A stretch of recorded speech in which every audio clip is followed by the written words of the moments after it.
before we get full-blown in television, I wanted to ask one more question about radio. For whom were you working when you were doing these comedy routines, and where was it being broadcast? It was broadcast only in the New York area, and that was at the WMCA studios on 51st Live and Broadway. And I was working, actually, they had a director. I don't even remember a producer, because you turned the script in to the director, and they did it, because if it didn't, there was no, there's no choice. I mean, a performer could refuse, but then he'd lose out on his chance to make a living, and the script we would not have a rehearsal the day before. The rehearsals for the script occurred practically on air. You would have one run through and that's it. And that's why you're very good. You thought the very funny lines would be mussed up, but we didn't have guests. The singer, if the girl singer and the boy singer, which was the classic form, and then there was a guy by the name of Louis Neisner, who later changed his name to Louis Nye, a pretty good comic. Second Banana, but a comic, good comic. Later became more famous with Allen than, not Fred Allen. Steve Allen. Steve Allen. And as a result, we talk about those days when I see Louis, but he was the other permanent member. We didn't have a permanent woman member. If we had female lines, the singer would do them, because you had a very tiny budget. Our whole budget was $600, of which I got 200.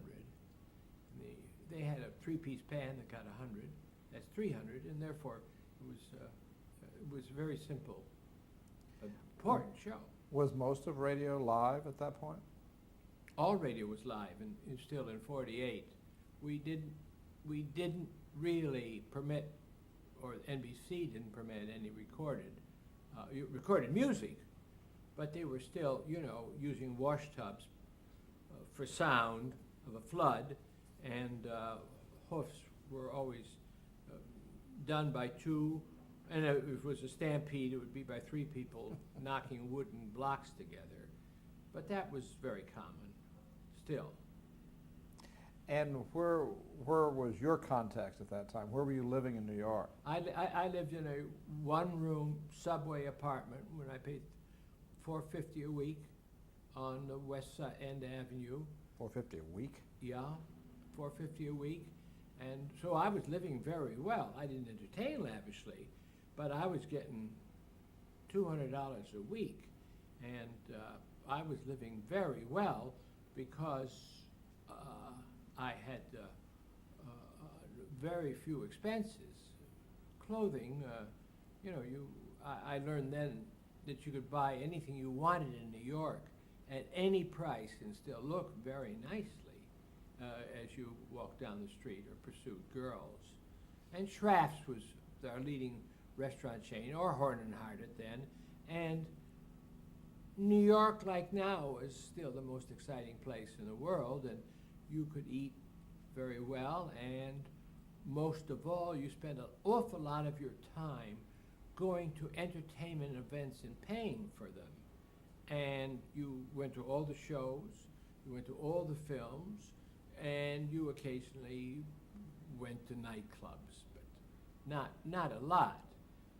I can remember going to nightclubs then. We had about 6 or 8 big ones, particularly in the Village, and a few uptown, upper scale, but people like Josh White then, and Jimmy Savo, and a lot of the great singers, and Krupa and everybody else was still playing in New York, and they were all-night joints, and you stayed there and ran up a tab of $25. Are you in your high 20s at that point? Yeah, I was then, 25, 26, 24. Did you have a television set? Oh, no. I didn't get a television set. At NBC, in 1949, they had a little 10-inch set.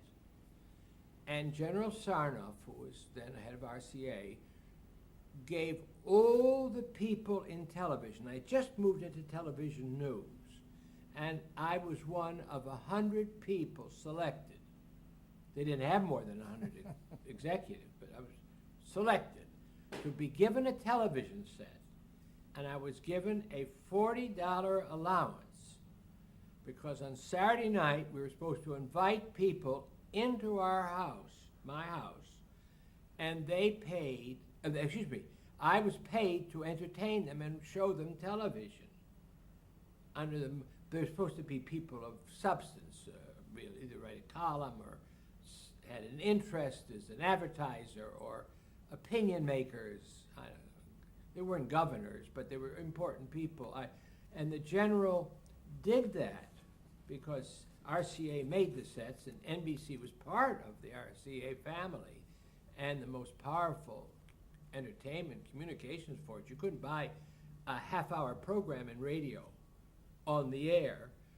So when television came, they fully expected it would be very important. Not take the place of radio, but the general believed that television would be very important. And as a consequence, and he was the only maker then, and as a consequence, he gave us each a 10-inch set, which was the first time I really got exposed to television. And we had then Kukla, Fran and Ollie, Howdy Doody, and a few other memorable shows like that. The ones that weren't memorable, I've forgotten, but most of them were forgotten, 90% of it.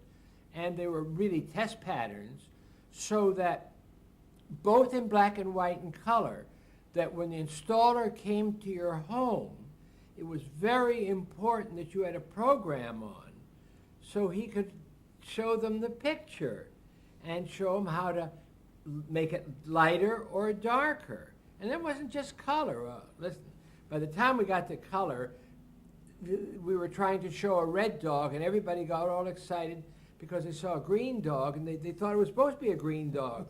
And everybody said, you know, the natural answer was in television, how was the show last night? And they said, it was perfectly clear. The picture came in fine. I mean, nobody made a big talk about it. But if you didn't have snow in the picture, and these were in the New York area. I'm not talking about the transcontinental cable from Syracuse or even Rochester or way out there, in New York viewing area, where you were in an apartment building without interference. And you must realize that at the beginning, the buildings alone in New York, per se, were more of a threat to television than any program executive. They were really a terrible interference. You could not be sure that you got the picture out or that the cameras stayed in operation. I mean, Kodak and everybody else was turning out the cameras, but they didn't always work. And if you got caught, nobody said, let's take a number 2 shot or 3 shot, take number 4 camera. A director in that room, he was just looking for somebody who was shooting something. They didn't care where the sound was coming from. And if you got a boom mic in the picture, like you see the camera, they're fine. I mean, you're not supposed, it's no secret that you're recording it. It just don't show the sides, because if you're showing a fire being built by Indians, and you went off to the side and there's a guy in a dinner jacket there, you'd probably detract from the script. But all of those things were accepted very easily by the public because there was such excitement to get to my house to see a television show. Nobody's ever asked me, you didn't ever ask what's on in 1949. You want to see television. Now, it wasn't good or bad. It was television. It was a picture taken from someplace. It wasn't so many years ago, after that, within 2 years, 2 or 3, when Fred Friendly was saying to Ed Murrow, now we'll show you the Atlantic and the Pacific at the same time. It was memorable. I was looking at it, and everybody got so excited because the cable was connected 2 or 3 years later. But at the beginning, the very presence of television, which knew we were going to put the motion picture industry out. The Restaurant Association in New York passed a resolution that television programs of importance and big like Milton Berle should not go on until after 9 o'clock. Tuesday night, the restaurants were empty because they were watching Uncle Milty. Not because, well, let's say the record speaks for itself. They were watching him. And many people in the New York area who were particularly addicted towards Milton's kind of humor stayed home. You see, television started really with such power in attracting people because it was sight and sound and movement that it stopped people cold. It had an impact, forget about what it did for the advertiser, but to the average person to see a baseball game, a prize fight, any event, taking them out of the home where it was an attendance form, was a sociological explosion that cannot be underestimated. It transcended the power of radio, which was partly illusion, but television was reality from the very start. And you could not, nobody turned their head in the room, stopped all conversation. That wasn't true of radio. I wonder if that isn't still true. Well, it may be still true, but the big difference is that people switch stations. It isn't quite as passive, or they turn things off, or you don't have the loyalty factor that you did in radio. You had certain loyalty factors in earlier television if the program stayed on long enough, but I think it is probably true that when you have a major event on in television, people still say, they'll say, on a train, someplace, I don't care, any place in the United States, people will say, did you see that catch? They don't say, did you see the game? Did you believe he dropped the ball?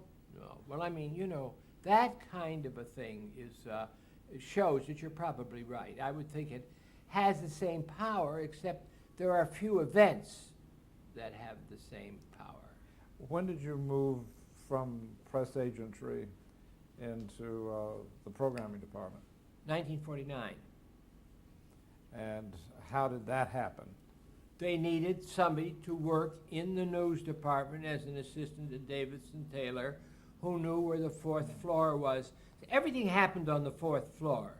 All programming of the RCA building at 30 Rockefeller Plaza was the center for all programming activity of any kind. And it wasn't... So news and entertainment was all everything. Intermixed. I sat in my department, even in the press department, and I would hear Fred Friendly's booming voice describing the radio show he was going to do, and I already was in television, but his voice came right through the wall, louder than anything you've ever heard. I could remember those days very well. And everybody did everything. You know that at the beginning of television, Fred Coe was doing Mr. Peepers and Philco Playhouse and reading scripts for both in the same day. He was doing daytime shows then. Very good people, the best people. And out in the stage managers were people like Arthur Penn and Joe Papp. They weren't even stage managers. I don't know, they were gophers almost because they did everything. I'm sure both of them carried in their day a box around to get it onto the set, if the union permitted it. I'm sure of that. But at the beginning, like anything that's born new, and I've gone through a lot of it, new experiences for setting up different kinds of electronic delivery systems. Television was born with everybody doing everything. was the, who was running NBC at the time from the top? Well, television always had the president of the moment because they didn't last very long for any number of reasons. But the president of the television network was, at the very beginning, was Niles Trammell, and he was also president of the radio network as well, and president of NBC, and then replacing him for a short period was Charles Denny, who had been chairman of the FCC. And he brought along later a fine broadcaster named David Adams with him, who was his consultant. Then the big change came in in 52, when Sylvester Weaver, Pat Weaver, came in, who was head of radio and television in small letters at Young and Rubicam. And since all programs shown on the major networks, particularly NBC, which was the major network, and even CBS, was produced by the advertising agencies, because there were no program department. Entertainment program departments didn't even exist. Well, that's what confused me when I thought that you moved to the program department. I assumed that you were doing programming. I moved to the news department, Right. which was a big difference. The news departments had a history in broadcasting of being done more by the networks than by agencies. However, agencies had a big influence at the beginning. But now at CBS, no. CBS was quite free of that. But the program departments were run by Norman Blackburn was the first. Well, John Royal was the very first, who was an impresario brought in for radio by General Sarnoff. He was the theater manager in Cleveland for the Rialto. Somebody will probably write in and say it was the Orpheum. Oh, maybe so. Part of the chain, Orpheum or the Keith chain. He was a showman of sorts. What he did in Cleveland to be such a showman, I don't know. But he came to NBC, ran television, and then was there for 2 years. And the man who really ran programming was a man by the name of Norman Blackburn, because he either had a camera or he was a director in radio and was available, and usually people were pulled kicking and screaming into television. They didn't want to be involved. They couldn't get a pay raise. They didn't know what they were doing. It was being criticized by everybody, and it was not being greeted by the accountants as something that was going to survive. I mean, the normal CPA would tell you that it wasn't very good to invest all that money in television when the profit was in radio. But that persists till today. How much programming was NBC pumping out at that time? Well, they were pumping out. Problem was when the service people needed it, who were installing the sets. So you had to have something in the daytime. And, you know, there would be these people who would come in exhausted. They'd been on the air for 3 times, reading things or showing a travelogue or something, which really wasn't very good because the quality of the film was terrible and the quality of the cameras was poor. So as a result, they wanted to get live programming. So there were a lot of magician acts on, dog acts at different times, little variety shows in the daytime at odd times. It wasn't consistent? Oh, no. Through the day? Were nothing before noon, 1 o'clock. The repairman never worked before 1 o'clock because to install a set, you have to wait for the programming. I mean, it wasn't in 1993 or 4 when the Today Show started in the morning. Every station manager in the country objected to it because they said, who's going to get up that early to watch television? It was silly, and they didn't want to bring in another crew to open the radio station. So you can imagine how the network people, we had enough expenses trying to put on the news and programming up to 9 or 10 o'clock. And it wasn't until somebody, Anchor Hocking, who made beer bottles or something, said, let's put on a show from 11 to 1 at night, or 11 o'clock for an hour, and they put together Maury Amsterdam and Dagmar and Jerry Lester in the early 50s to show the public their product at a very cheap cost. And that was the first late night show ever. But that came in 53 and 52. At the beginning, you were driven solely upon putting on programs, not that the advertisers demanded it. There was no advertising demand. There was no audience demand. There were the installer demand. And they were the most important Nielsen people we could reach. This is a generational leap, but I wonder if we're going to run into that with the installation of digital sets. Well, the digital sets, though, will be based upon, right now, you have 200 or 300 new cable services that are just waiting to get on. The digital demand, if you're talking about new channels, which will go from, for every one, you'll go to 5 at least. There are now at least 600 channels or 500 channels waiting to go on or are on, and only are seen in digital areas. I can think of many. Every single cable program supplier, like A&E, has 3 more channels in the wing. Discovery has 5 channels in the wing. There are now 150 digital channels in operation. And well, you're quite right. That's really another interview, but it's helpful for me to know that. What kind of programs were on, and what did you have to do with them, or when did you really become a program entrepreneur? I really became, I made my first contacts in programming in the news department, like being involved in producing the Conversations with Elder Wise People. It was Elder Wise Men, I think was the name of the series, although women did come in for a while. But I really became more active in programming when Pat Weaver completely reorganized NBC in 1953. And General Sarnoff was determined, having had the satisfaction or misfortune to work for all the major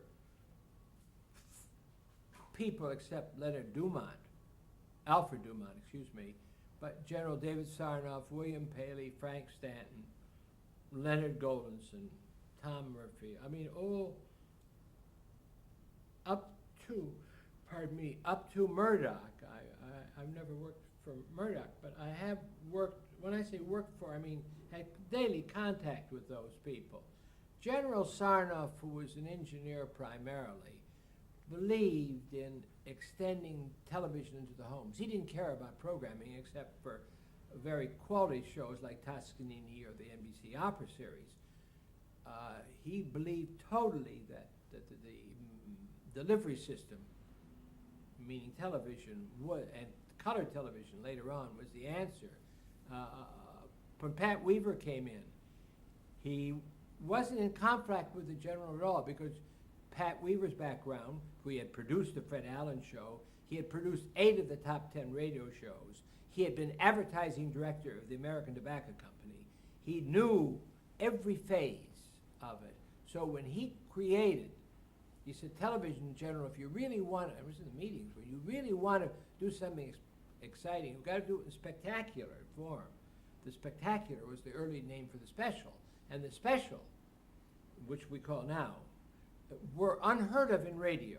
Oh, the Elgin Hour. Occasionally there were, when he was at some San Francisco station, Weaver would take the whole day, and the local drugstore chain would be the only advertiser. That was the birth of a spectacular. Spectacular was an advertising term, not a program term, where one advertiser could get behind it. spectaculars were so expensive for television, you have to have 2 or 3, or sometimes 1.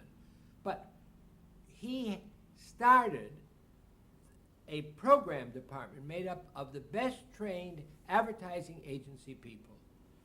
People like Sam Fuller and Tom McAvity, names that were unknown, Pete Barnum, they all came from the advertising agencies. None from Hollywood. Hollywood would only let their worst people go. But he brought in program executives from all the top agencies to work in the program department. And by chance, our paths crossed. I don't remember when, in the hall or something. And I was a fair talker. And he said, how would you like to be in charge of program sales, where you help build the programs and then you sell them? And particularly the specials or spectaculars. And it was, I got a $100 a week raise, so I certainly was interested in it. And I learned part of the program business from him because we were creating spots then. It was in 1953 where we said, or he said, that in a memo, television is too expensive to sell to a single advertiser or several advertisers for a single program, because everything was the Lux Theater, the U.S. Steel Hour, the Firestone Hour, and all of that. And he said, we're going to sell it in minutes. And when he created the Today Show, no advertiser, not even P&G, could afford to sponsor the Today Show. And in that first day on the air, remember I was involved with selling it and setting it up, we had in one pod, which means in one commercial break, the General Motors Corporation and the Appian Way Pizza Pie Company together in the same commercial position, which meant, just like in a magazine, you didn't know who your page would be opposite or your ad would be opposite. And that plan underwrote the network's entry into programming, because once you had to sell to a lot of different advertisers, then you could create your own programming. And you couldn't do Max Liebman show of shows. You couldn't do Playhouse 90. You couldn't do any major program effort. A few half hours a week you had for a while. But the change was so sweeping starting in 1953 that by 1960, there wasn't a single program on the air that was not sponsored, but that was not shared by many, many advertisers. Because I can remember Robert Montgomery was on 1 hour, and Somerset Maugham was on the other hour on Monday nights. And I had to go to see Paul Hahn, who was head of the American Tobacco Company, and Ben Duffy, head of the BBD&O, and we then got Robert Montgomery to go every week for American Tobacco Company. That was a big change for advertising.